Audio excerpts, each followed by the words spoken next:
Today on Straight Talk Africa, what is the meaning of democracy? Is it a Western or a Euro-American concept with no practical value for Africa, or is it a universal value?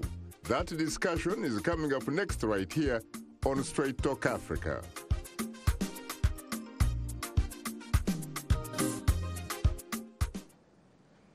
Hello, welcome to Straight Talk Africa, live from the Voice of America headquarters here in Washington. I am Shaka Ssali, and today we are discussing whether democracy is a Western concept with no practical value for Africa, or whether it has a universal value. Democratic governance and leadership on the African continent continue to be the leading priorities for sub-Saharan Africa in 2019, according to a study published by the Brookings Institution's Africa Growth Initiative. But does a liberal Western-style democracy work for Africa? My colleague Paul Ndiho has more. The Africa Foresight, a 2019 study conducted by the Brookings Institution, a Washington, D.C.-based non-profit organization devoted to independent research and policy solutions, says that governance and leadership should be the priority for Africa in 2019. Brahima Kuruble, a senior fellow at the Brookings, explains. Democracy is consolidating, although the prevalence of tensions and in some countries violence suggests that there are areas for improvements. And the demographic tidal wave looms closer, but job creation has not been able to keep up. And despite continued progress on governance, more efforts are needed to eradicate corruption, and very importantly, to elevate the voice and representation of young people and women in decision-making. Building governance and democratic institutions remains an uphill battle for most African nations. Western-style democracy is being tested across the continent, especially in countries where some of the world's longest-serving leaders continue to hold power. For example, in Uganda, incumbent President Yoweri Museveni has exploited ambiguities in the law to extend his term in office as head of state, while simultaneously undermining the nation's constitution. Earlier this month, the British Parliament held a historic debate on the state of democracy in Uganda. Serious concerns have been raised internationally about the Ugandan government systematically undermining democracy in their country. Vanda Felabab Brown, a senior fellow on foreign policy at Brookings, says that in some countries, the essence of democracy is solely about elections, appearing to undermine the broader meaning of democracy, which is accountability. Democracy, in my view, should also be about human rights, civil liberties, and other mechanisms of accountability than simply elections. These other mechanisms of accountability having to do with how the government on a day-to-day basis is held accountable to the laws of the country. Abebe Amero Salasi, director of the Africa Department at the International Monetary Fund, or IMF, says another critical area undermining democracy in Africa is corruption.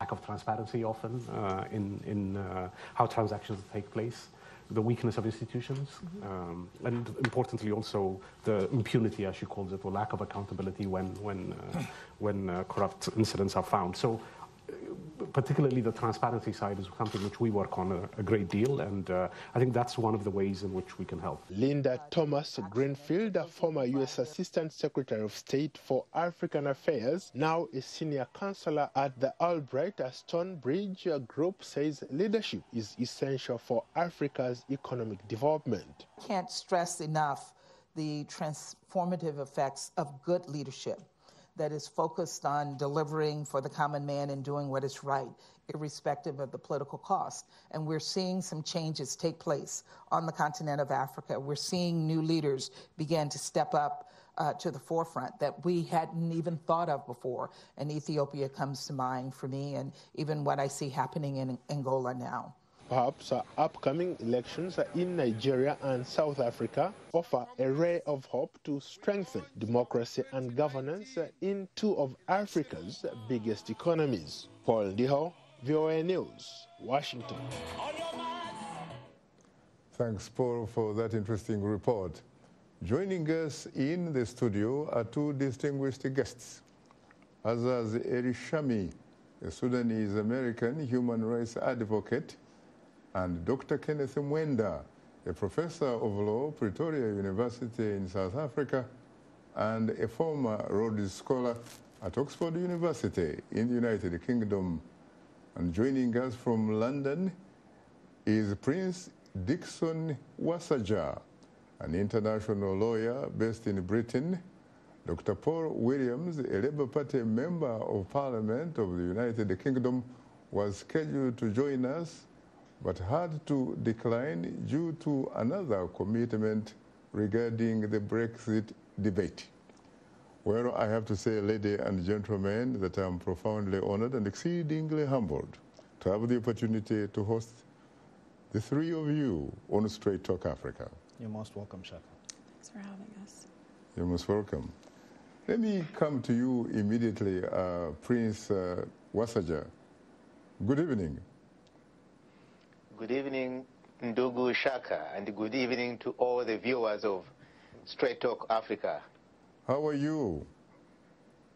I'm terrific and exceedingly honored to be on Straight Talk Africa this evening. And Happy New Year to you and all the viewers.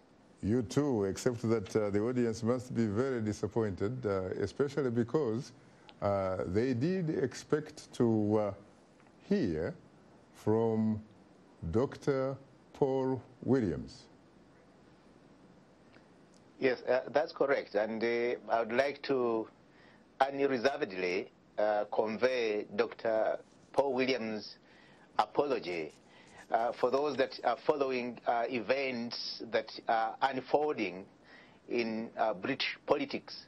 A major event that is taking place now is the UK's decision to depart from its membership of the European Union.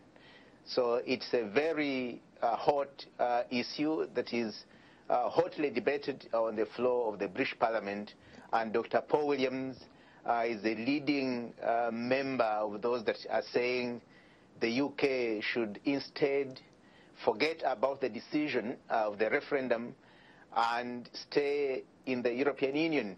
So he is very, very sorry to all the viewers and listeners out there. But next time, when an opportunity arises, he will feature on this show.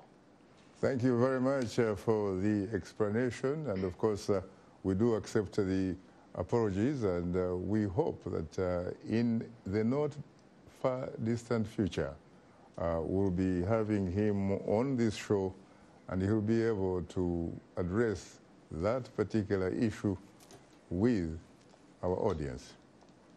Now, let me come to you immediately, Prince Wasajja. First of all, this obviously would have been a question for the British Member of Parliament, but you are also the force perhaps behind that particular debate. Why was that particular issue regarding the democracy in Uganda, why did it become a subject for the British Parliament?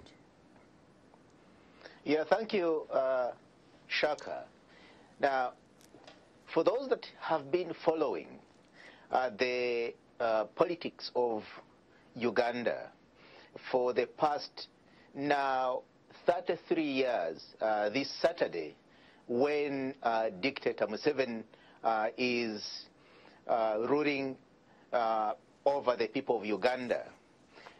When Museveni first came in office, the British and Americans declared him as one of the new breed of African leaders.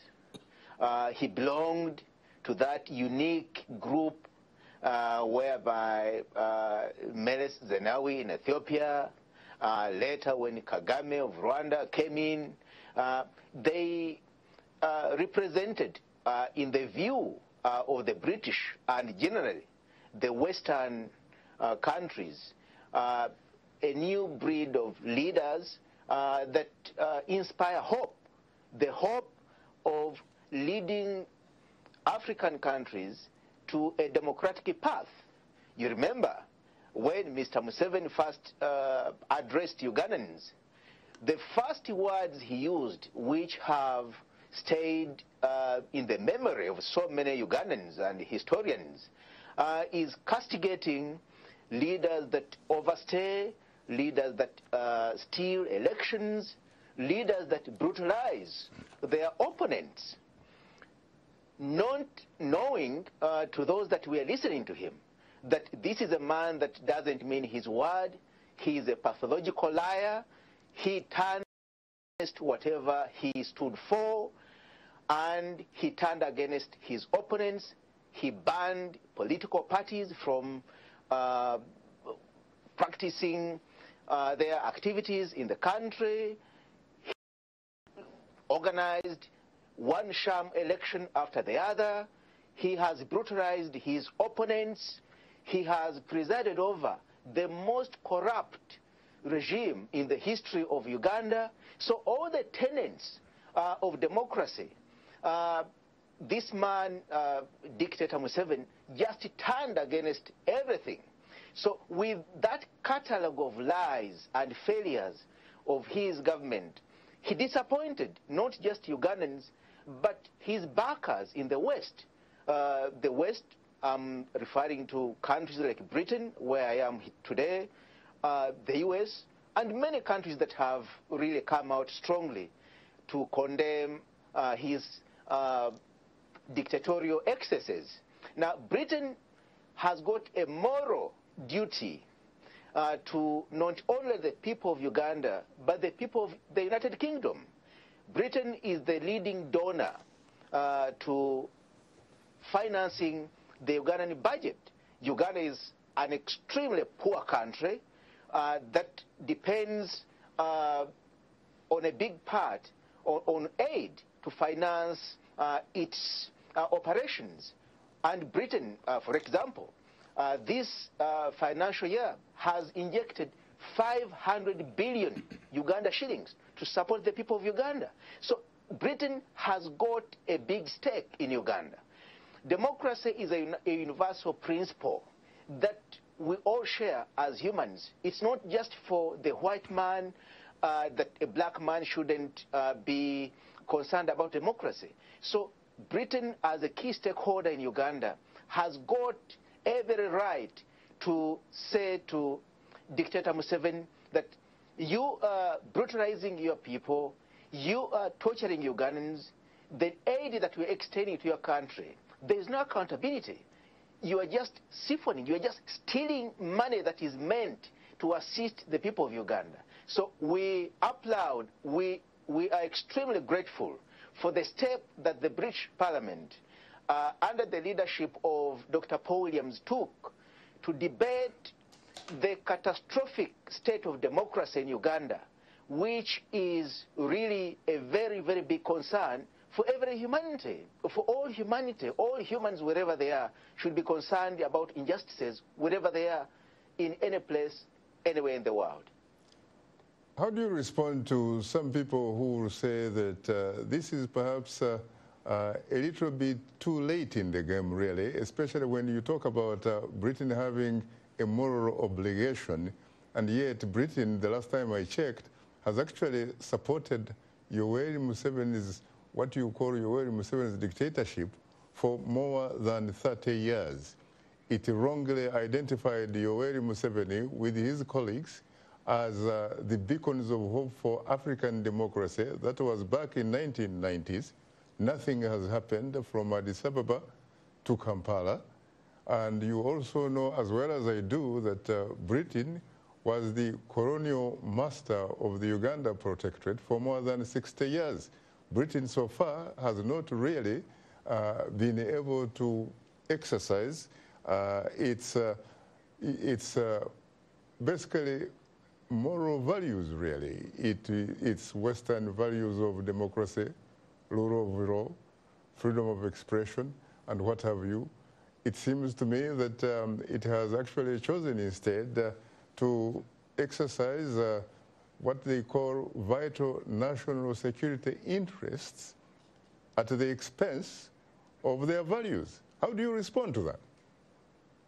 Yes, that's a very important point that you are raising, Shaka, because it takes us back to this man, Museveni.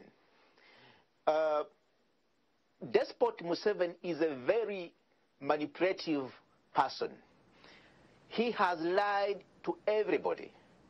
He has been feeding his backers on lies, on empty lies.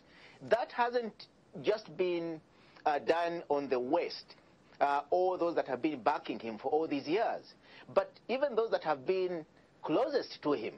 For example, the former Prime Minister, Amama Mbabazi, who thought that by this time Museveni would be gone and Uganda would be having a new leader. That wasn't the case. Take the example of your friend, Dr. Kizza Besigye, who has challenged Museveni for a number of times now and has won elections against Museveni, and Museveni has refused to hand over power and stayed in office by the use of the army, with the support of the army.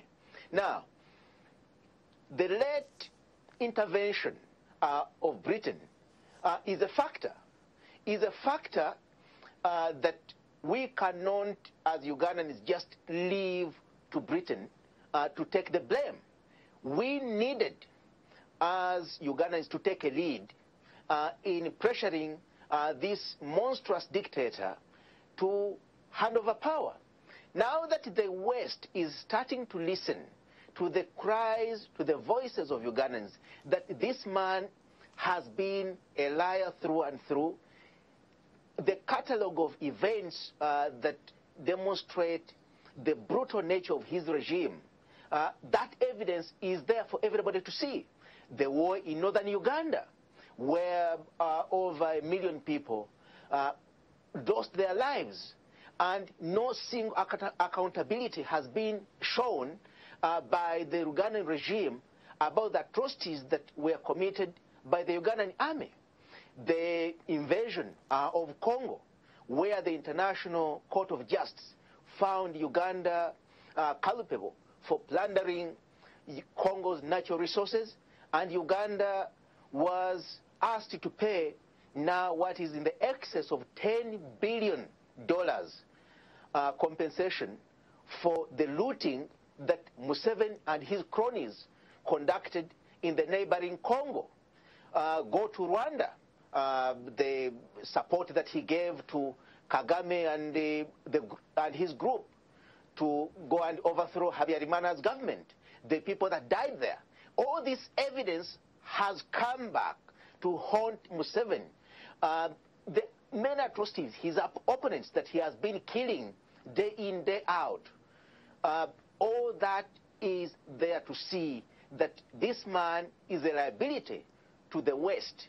He's no longer an asset, and the late intervention, late as it may be, it's a welcome intervention, and we applaud those that are intervening to support the people of Uganda to get rid of this brutal dictator Museveni. Thank you very much. Let me come to you, Azaz. To what extent do you sincerely think that the British have a moral obligation for Ugandans to enjoy the concept of democracy? Isn't it really up to the Ugandans themselves? Yes, that's true. I cannot speak for the Ugandan context, but I will talk about the colonialism in general. Most of the melodies that we see in Africa is a result of that, and of this hasty decolonization, hand-me-down government system and governance system that they've given to us, and also being in cahoot with most of these dictators over the years through benefiting from extractive economy in Africa. And I don't think it's only the UK that has a moral obligation. I think the whole international community has an obligation, not only to Ugandan specifically, but I'm talking about the continent in general, because it's been exploited. It's been used as a backdoor and a backyard for their economy, and every time they present themselves as savior, but it's actually they are helping themselves, not the people of the country. Yes, on the part of the African citizen, yes, this is something they own, and this is something that belongs to them, and they have the agency to do, but it's quite hard when you have all the odds against you. But when you think about the fact that the British were the colonial masters of many countries, including Uganda, and that colonialism by implication really means certainly not democracy, it probably means a sort of dictatorship. It wanted Uganda for resources. Do you sincerely think that the British at the end of the day care very much whether or not Ugandans enjoy democracy for as long as they have unfettered access to resources? Well, the world dynamics are different now, and the way that powers or international community interferes with different countries is not necessarily based on moral obligation, as much as like self-interest as well. The way the world is forming now, insecurity in one place, it is implicating and making insecurities in the UK. So even if they don't care directly about the democracy as a principle, to them to have a democratic, thriving, better economy in Africa makes the UK safer, and also, as your guest said, they have their own penny into this. So to them, it matters that the money doesn't go to corrupt governments that keeps asking for it. The world is changing now. It's not going to be able to have this welfare system anymore. You know what I mean? It's not going to be sustainable. And the UK of the colonization era is not the UK now. The UK now, or the government, or the system in there, it's more diverse and is not necessarily the same English canon at the time. Dr. Mwenda. Thank you so much, Shaka. Yes, a former great British Prime Minister, Winston Churchill, he once said that democracy was the worst form of government except for the others. What did he exactly mean by that? In most, let me not even say most, in some cases you can have a situation where there's a dictatorship of some oligarchs, aristocrats, or elitists, for example, when you have representational democracy without effective checks and balances like separation of powers. They can actually manipulate the system because they dominate parliament. They'll pass laws in their favors. They are good friends with the judges. They appoint each other. So those sorts of things. It may be a democracy on paper, but the checks and balances, like the rule of law, they're not in place. So you have to look at issues from a very broader systemic point of view. That's where the danger of democracy sometimes comes in. Now, Prince Wasajja. Yes, Shaka. Can you hear me? I can hear you loud and clear. You know, as Dr. Mwenda said, when you in fact look on paper, you will find that Uganda is probably fit to be characterized as a democratic society. It has the three organs of government. You are talking about the judiciary system, and it's supposed to be independent. You are talking about the National Assembly.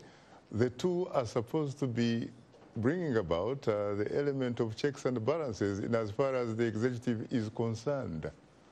What happens in practice in Uganda, for example, from the evidence that you have?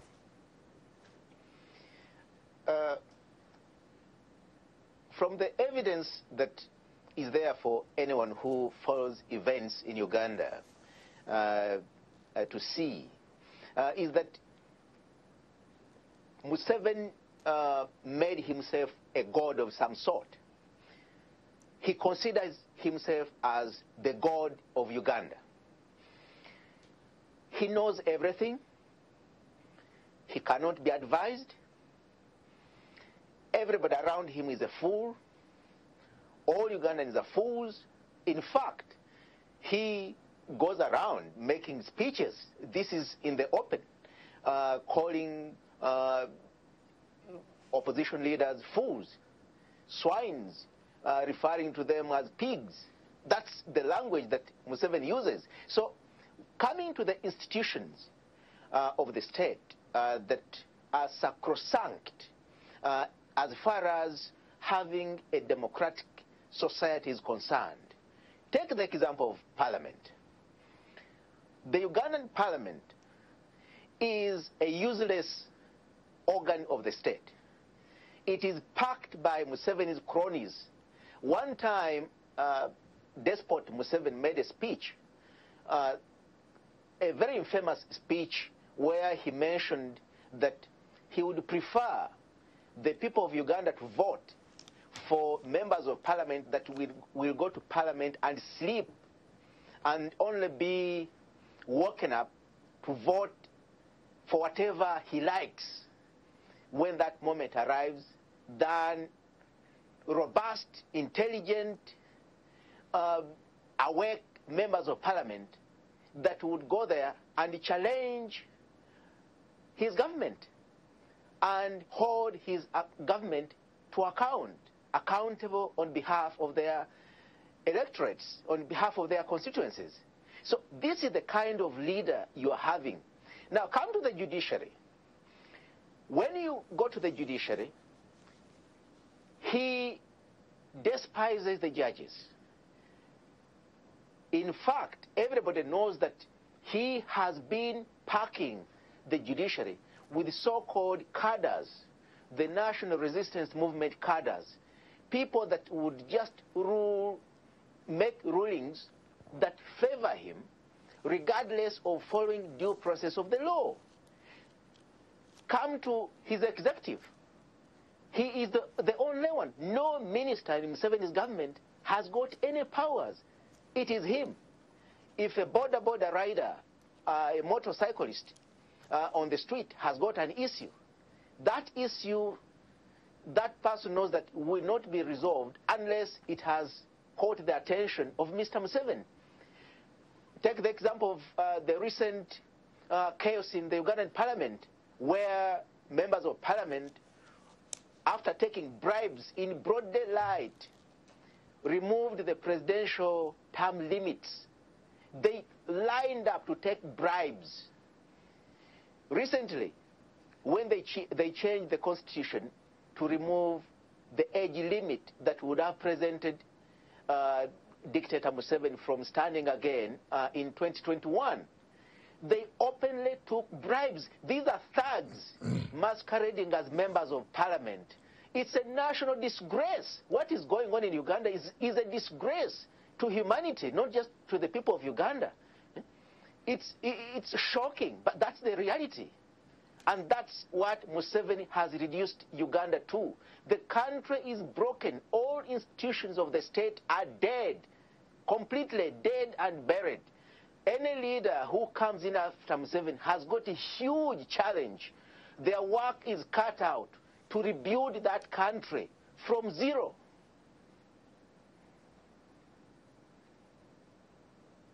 Kenneth, Prince Wasajja seems to portray Ugandan President Yoweri Museveni as the all-powerful, as someone that can get his way the way he wants, and yet he only happens to be one out of 40 million people.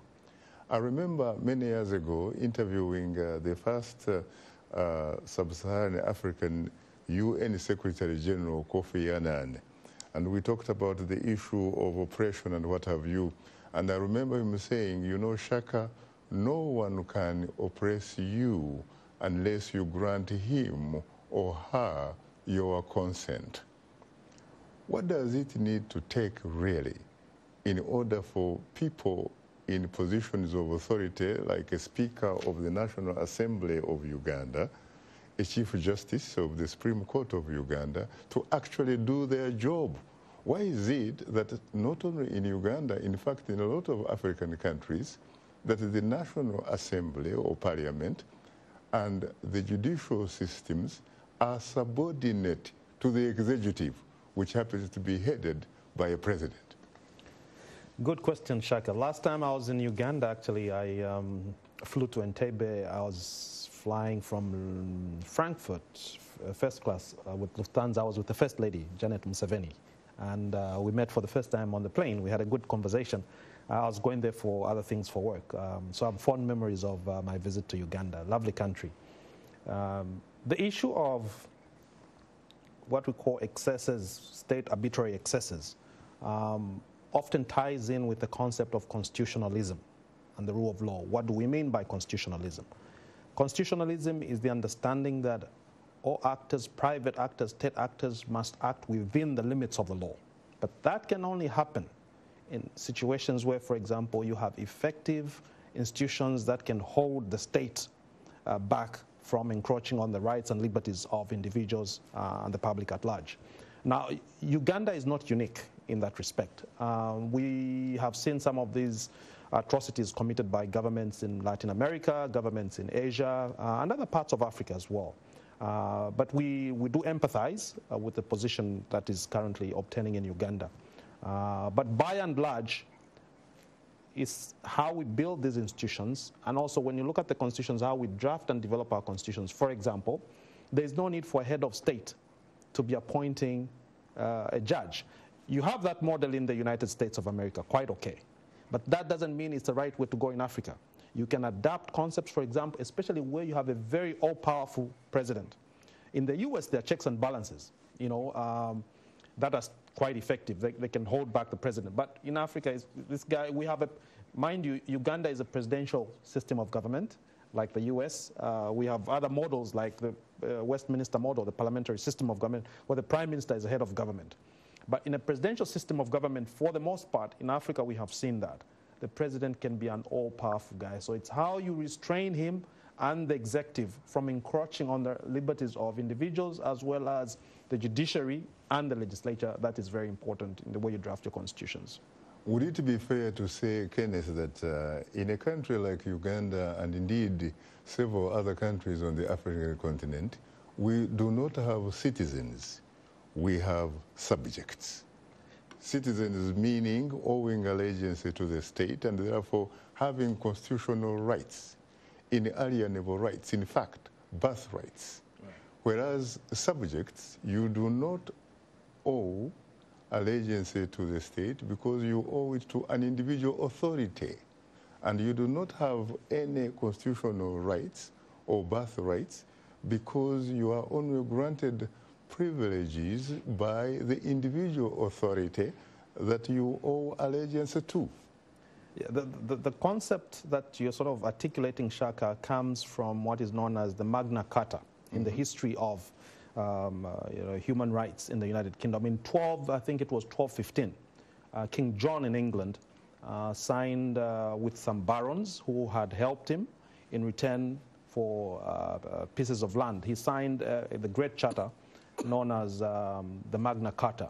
Now, if you look at the Magna Carta, and I think, if I remember pretty well, it's Article 39 of the Magna Carta. It guaranteed protection to these barons for the state, or rather the king, not to take away arbitrarily their life, their property, and their liberties. Three things. So the Magna Carta is antecedent to the U.S. Constitution, for example, and the Bill of Rights, and many other common law jurisdictions. Uganda is a common law jurisdiction. So we borrow a lot of traditions from the English in the way we've crafted our constitutions, especially the Bill of Rights.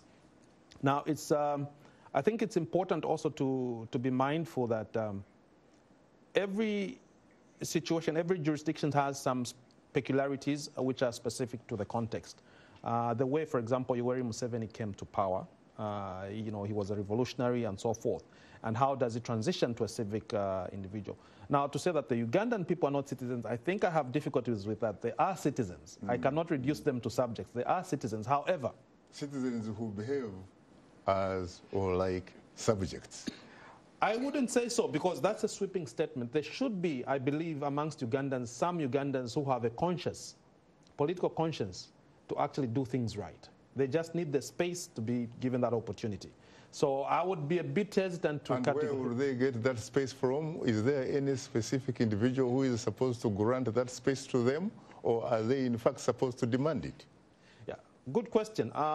You know, again, it will take a while before we see some of these changes coming into place.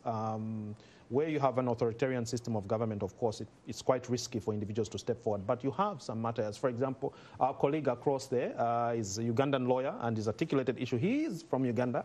And there are other Ugandans like him. I've got personal friends of mine in Uganda who are lawyers. Well, I'm sure that the Chief Justice of Uganda is a Ugandan himself. Yes, indeed. But neither can we question his credibility because we don't have empirical evidence on that. You are tuned into Straight Talk Africa. We'll have more of a discussion in a moment, so please don't go away, because we'll be right back with you.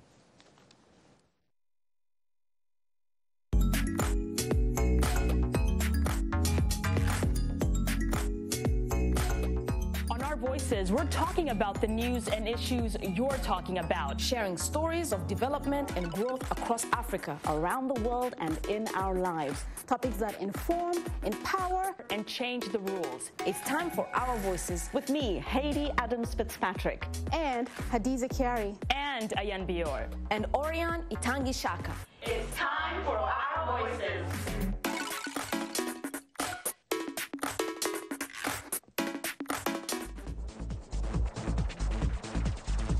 We are able to touch on things that are important to people on an everyday basis. We hope that our viewers are getting inspired when they watch our show. They're getting a view of the world from a different perspective, things that perhaps are not in their immediate vicinity.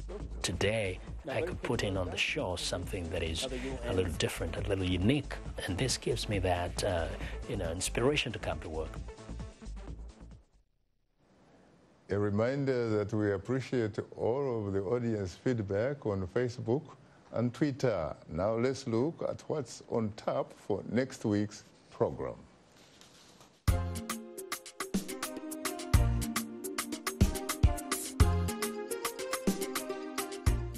On the next Straight Talk Africa, has the perception of women as leaders on the continent changed in the last decade? Are women still facing more difficult challenges to attain leadership roles? An in-depth discussion on African women and their future as leaders on the next Straight Talk Africa.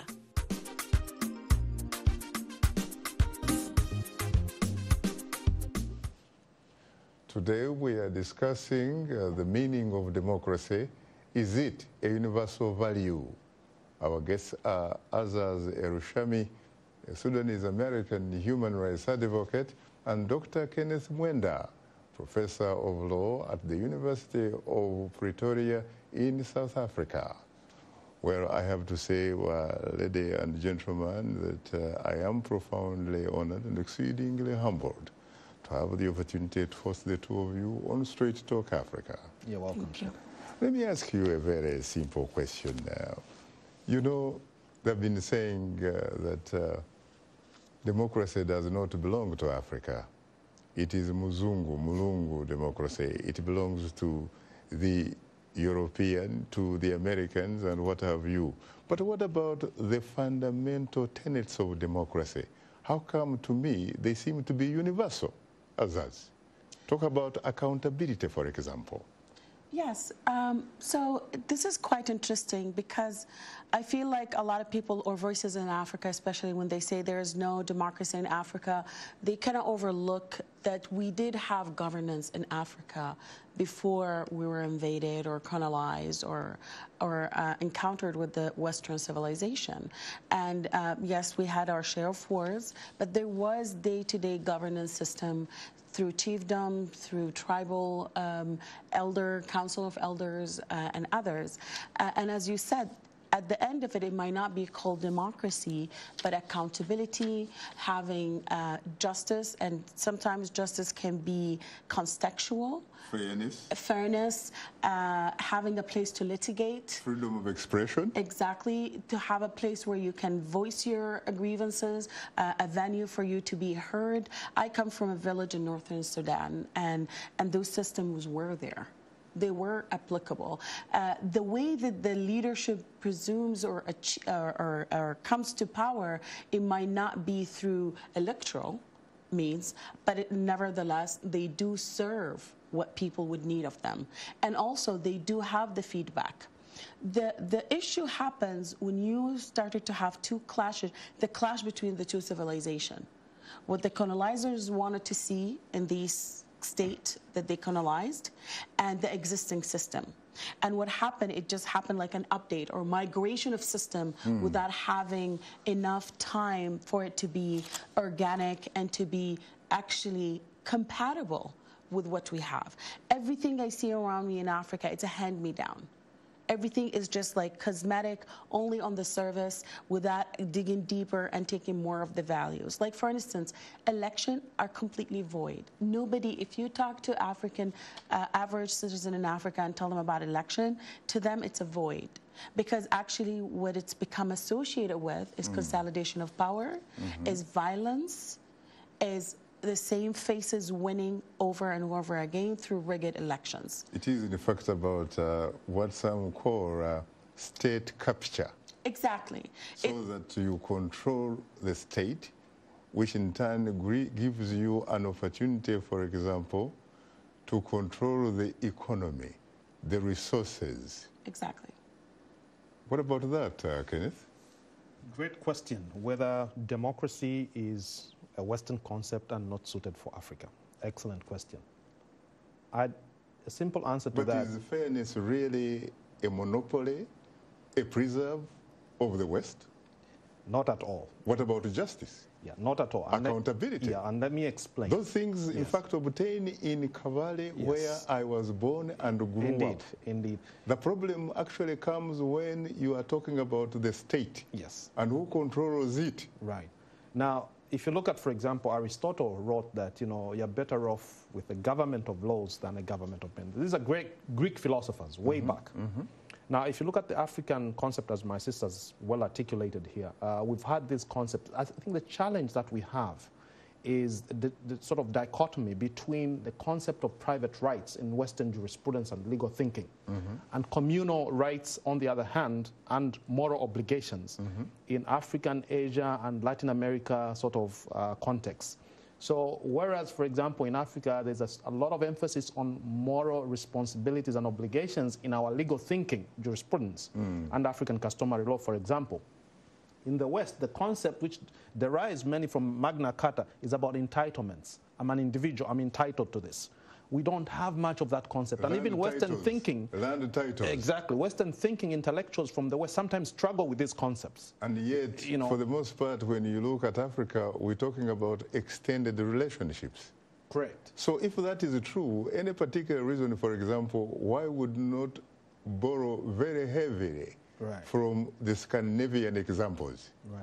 Because you're talking about the Scandinavian examples where you're talking about Sweden, Denmark, Norway, and what have you. You're talking about societies sincerely that practice something very close to social, economic, political justice for all. There have been a lot of contributions from pundits and various scholars, African scholars, leftists especially, who've argued that economic determinism, economic democracy, so to speak, should precede political democracy. That you can only talk of human rights in a context where wealth is there and freely shared across. And now that's sort of a leftist Marxist approach. But also there's another school of thought which talks about generation of human rights. The first generation, which is what you see in the Bill of Rights, and the second generation, socio-economic rights, political rights, and so forth. Where you give primacy, where do you give primacy between the two of those? I think that there's a lot of thinking that's going into that. But what Africa, I think, needs to learn is that democracy is a universal concept. It's not peculiar or unique to the Western world. It's a universal concept. However, how you implement democracy and the institutions you use to implement democracy may differ across the board. How you practice it. Exactly. How you tweak it. Exactly. Because you have to adapt it. Yeah, because when you think about the Scandinavian countries, really, when you think about their practice, it seems to me, frankly, that it's more or less like a reflection of what African culture actually does. Right. You're talking about, again, extended relationships here. Yeah. But what you don't have in the Nordic countries is extractive economy. It's completely different for an African citizen who sells cocoa and then buys it triple or quadruple price of what he did it for. You know what I mean? It's completely different because in Africa, it's been subject to systematic looting on an international level. Well, they raise pigs in Denmark. They raise pigs. No, but I mean, where they at now, they're not victim to exploitative and extractive economy that had gone for almost a century. You know what I mean? It's like where we start now. Look at Norway, for example. Norway produces oil. The last time I checked, it's probably one of the few oil-producing countries that, in fact, does not even touch the monies that come out of oil. They keep it for the next generation. Whereas Africa has several countries that produce oil, and that kind of oil, to some people, seems to have been a curse. Yeah, Shaka, I think on that also, one aspect of democracy which we cannot ignore, especially for developing countries in Africa in particular, is the good governance. We have to tie democracy to good governance when it comes to accountability, for example. Right. Financial management systems, issue of corruption, integrity risks, and so forth. In a lot of our projects and development agendas that we have on the continent, we have seen, for example, the issue of state captures, you've rightly pointed out. Some executives, members of the executive have benefited out of this unfairly. And I think what will help Africa in particular is to try and have more robust and sound systems of governance and tie this to democracy. Democracy does not, it's like law. Law does not exist in the abstract. In a vacuum. In a vacuum. You can have all the brilliant laws out there, but as long as they're not implementable or they're poorly implemented, you're paying lip service to them, there's nothing that you're doing. The Constitution has to be written in the heart of human beings. But can that happen when you do not have people, frankly, who have reached a point where they understand they are socially and politically conscious of their rights? Good question. In fact, what is happening now in a lot of research that is coming up, one of the tenets of democracy is actually education. You cannot afford to ignore education because an enlightened electorate, for example, end up making wrong choices. Right. So it's very important that education, in fact, education is a human right. Yes, it should be a human right. It's a human right. Right. So just like healthcare should be a human right. So there are a lot of these arguments that are coming through now that education is a human right. It's a part of the tenet of democracy. If you ignore education, you end up with a situation where you have cadres, political cadres chanting songs and supporting a dictator. But again, it comes back to philosophy of the Greek thinkers back then, like Aristotle, for example, who questioned. They said, look, we have to subject our leaders to the law and across the board. It doesn't matter whether these are institutions, these are powerful individuals. Nobody is above the law. That is the philosophy also that you find in the Magna Carta. You're all subject to decisions of other human beings who are like judges, for example, and the law. No one is above the law. I have to apologize, by the way, Kenneth, that our colleague Azaz Elshami is not feeling well. That's therefore right. she has left for... We'll do our best to I hope chip that she feels much better. Yeah, but you talk about education. Of course, it's very, very important that society gets educated. But perhaps even more importantly, we should also be talking about civic education. Correct. We're not talking about PhDs here. No, correct. Civic education. You're absolutely right. So that people, in fact, know what their rights are. Know that, in fact, in a democracy, They are the masters. They are the bosses. They are the main stakeholders. They are the primary stakeholders who employ people called presidents, people called chief justices, ambassadors, and cabinet ministers, and all that kind of stuff. You're absolutely right, Shaka. There are some conflicts of traditions in different legal systems, Western thinking, for example, and what you find in Africa. I'll give you an example. I know this is a very sensitive topic, but I'm just using it as an illustration. The Africans, for example, have shown some resistance, you know, against things like LGBT rights. Yes. You know, at the same time, they are saying, look, if we are going to recognize LGBT rights, we might as well recognize polygamy, because that's an African concept which is not accepted in much of Western legal thinking. It's monogamy. But I think that in Africa it is accepted. In Western legal thinking, under it's not traditional custom law and what have you. Good point. But I'll tell you something about much of Commonwealth Africa. Almost all common English-speaking common law jurisdictions have put polygamous marriages as secondary under African customary law. Once there is a statutory marriage, it's monogamous. If you go against that, it becomes polygamy. It's a criminal offense. So you can only have a polygamous marriage if you have not contracted a statutory marriage, which follows thinking under English law. What about South Africa? Same thing. You either have a polygamy or monogamous statutory marriage. You can't have both. That's polygamy. You run the risk of violating the criminal laws for the offense of bigamy. You can be arrested for that. Kenneth, I was wondering, for example, there is a man called Thomas Edison. Yes. He is sometimes credited for having invented the electric bulb, even though there are a lot of literature disputing that in fact he may not have actually invented the electric bulb, but that he probably may have succeeded in launching the electric bulb to be a commercially feasible product, to the extent that I have not heard anybody complaining about where electricity comes from. But I have heard people complain about this thing called democracy. And yet, democracy is supposed to be an infrastructure to lay a foundation for society in order for it to move forward. How come the African elite, for example, do not have problems enjoying electricity, do not have problems, for example, enjoying the telephone, an invention of I believe it was Alexander Graham's bell. Right.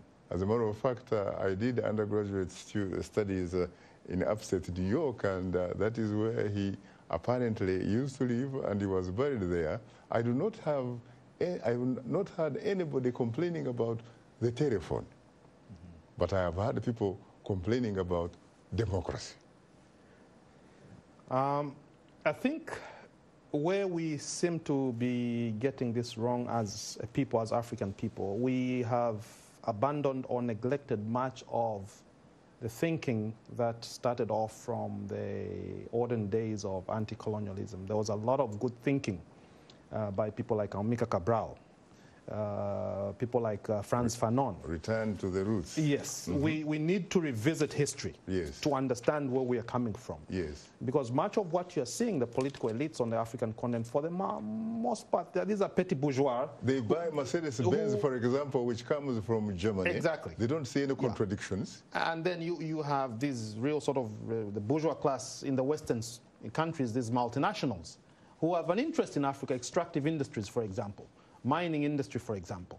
Now you have also the Chinese coming in. But you have these middlemen in Africa who are politicians who get corrupt, cuts and stuff like that. So I think we need to revisit much of where we are coming from. A lot of these things have been thought through by our forefathers. We're just neglecting the literature and trying to jump around in a haphazard, ad hoc manner. But a lot of thinking has been done in the past. If you look at what people like Samir Amin wrote, especially is thinking about Metropole Satellite, they may appear to be old ideas. The man that but, you know, if you get back to that literature, you begin to see things in context and where we are as a continent used today. to be, you know, a man who propounded the idea of dependency theory. Exactly. Yeah, he just passed on, I think, 2 years ago. That's right. Yes. He was a great Egyptian, yeah, exactly. a great African, you know, academic. So, yeah. So what I would really say is, you know, before we sort of try to come up with new ideas, let's take stock of where we are coming from. What we have. What we have already. And how we can best utilize it. Exactly. For the benefit of our people. Of our people.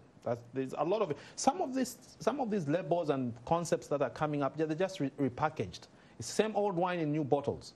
Today you call it globalization, tomorrow you can call it something else. Today you call it corruption, in another country it's called networking.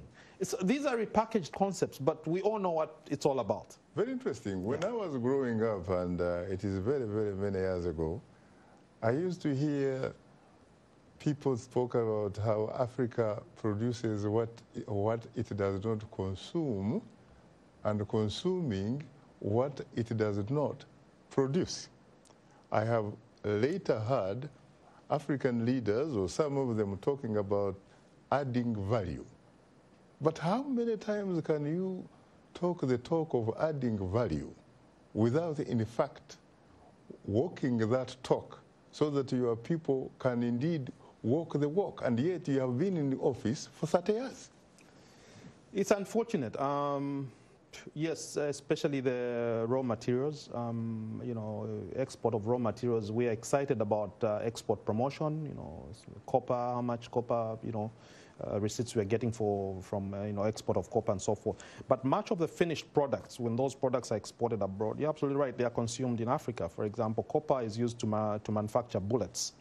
So where there's war, for example, if there's war in Congo, the same copper that left Zambia will go abroad, and Western countries will make bullets and export them to the Congo. Come back, you know, in a form that, in fact, helps them die. Exactly. You know, and cobalt, of course, is used, for example, in the manufacture of batteries and all that kind of stuff. And we'll pay three times more, you know, what it costs to export, you know, those raw materials. Coltan, of course, you know, its wonders with regards to iPhones, right, laptops. And what have you? And in a lot of these countries, what you find, take Zambia, for example, you know, for years and years, we've been talking about diversifying the economy from a monocultural copper economy. But, you know, yes, a little bit of agriculture is taking place, but there hasn't been a concerted effort to diversify the economy. And so when you're trapped in this situation where you're relying heavily on copper as your main export, this is exactly what happens. And if the copper prices are down, you know, the guys who are buying, they obviously buy them cheap, and, you know, you lose out. Now you have a lot of, I don't want to mention nationalities, but, you know, a lot of private investors who bought mines in a very controversial manner in a country like Zambia. Some of them have recovered the amount they put in to buy those mines. They recovered within a year the purchase price for the mines. Then you begin to ask yourself, what went wrong here? We had infrastructure. The infrastructure has been stripped by some of these shoddy investors. What went wrong here? Where are the proceeds of privatization? We don't know. If you were to talk to African leaders, if some of them are watching a program like this, what would you say to them that they probably need to do in order to make a big difference, really, for the benefit of their people? Number one, do not and never surround yourself with cronies. Very bad decision for any leader. They'll be cheering you on even when you're running into a ditch. That's very, very important. That's a critical mistake that a lot of African leaders make. They like men who salute them. I see.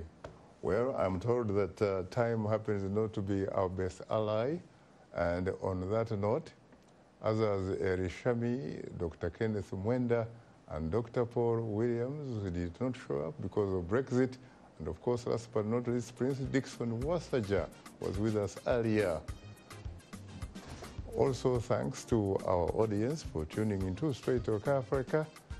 In the meantime, get better, not bitter, Africa. And please remember to keep the African hopes alive.